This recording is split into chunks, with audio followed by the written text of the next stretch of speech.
If you're extroverted, talkative, highly self-confident, and appear perpetually busy, we have good news for you. You are more likely to be perceived as having leadership potential.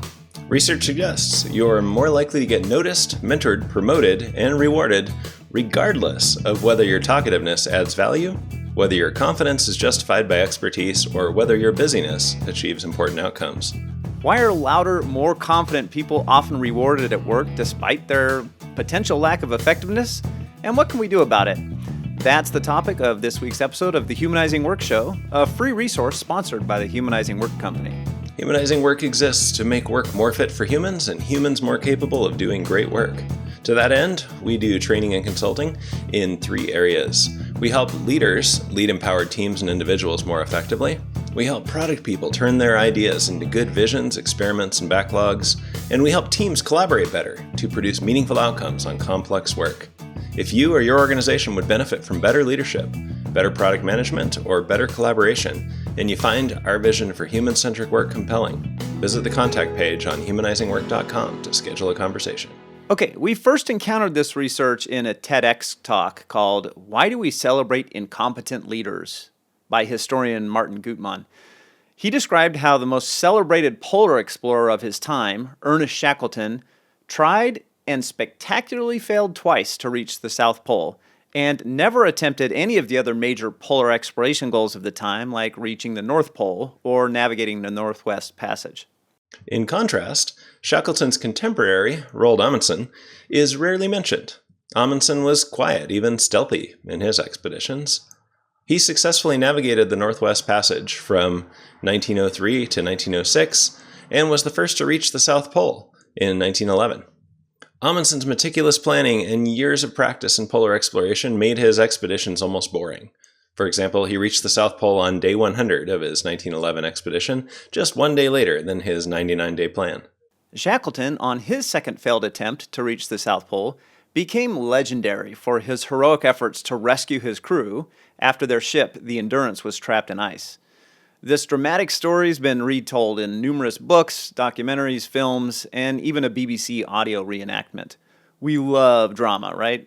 Amundsen's quiet expertise, on the other hand, has received little fanfare despite his record of achievements. Is this an outlier? Not according to the research. A study led by Neil McLaren that was published in the September 2020 issue of the journal Leadership Quarterly found that people who speak more in group settings are viewed as better leaders regardless of what they say. Mindless babblers may be seen as better contributors than they actually are.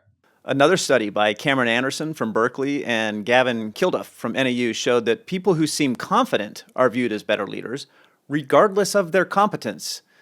Arrogant braggarts may be perceived as more competent than they actually are.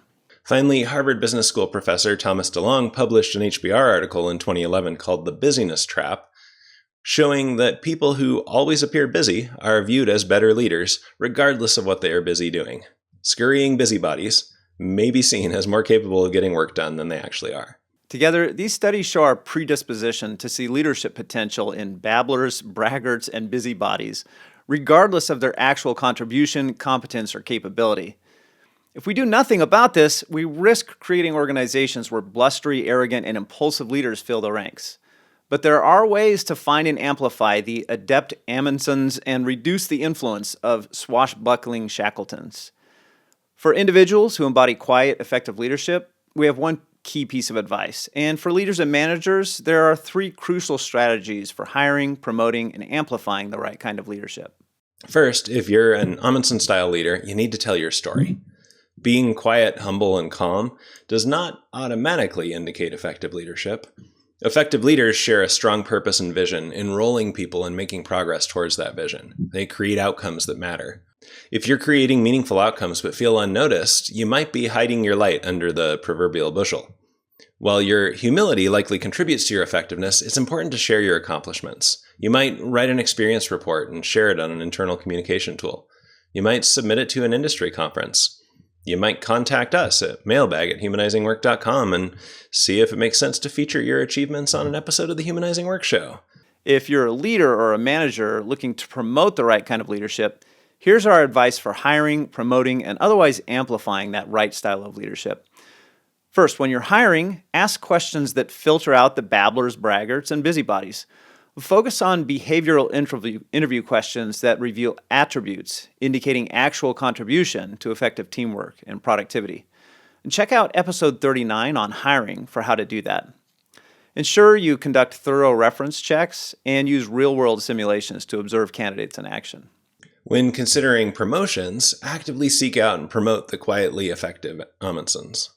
Look for leaders who consistently improve things, who reduce surprises, who create outcomes without drama.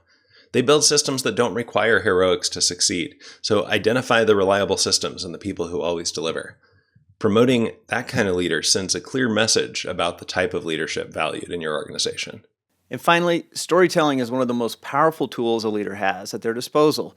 The stories you choose to tell in all-hands meetings, team meetings, and one-on-ones send a strong culture signal about what matters. Consider how you communicate internally and externally, and the message it sends about what behaviors and attributes are rewarded. Highlight the accomplishments of those quietly effective leaders. Celebrate their examples in internal communications. Reward them for building sustainable systems, and amplify their successes through storytelling to create a culture that values substance over showmanship. It may be human nature to admire the Shackletons, but we don't have to build cultures that amplify them. If you're an Amundsen, be a little louder and more confident. If you're a leader, pay particular attention to how you hire, promote, and send culture signals.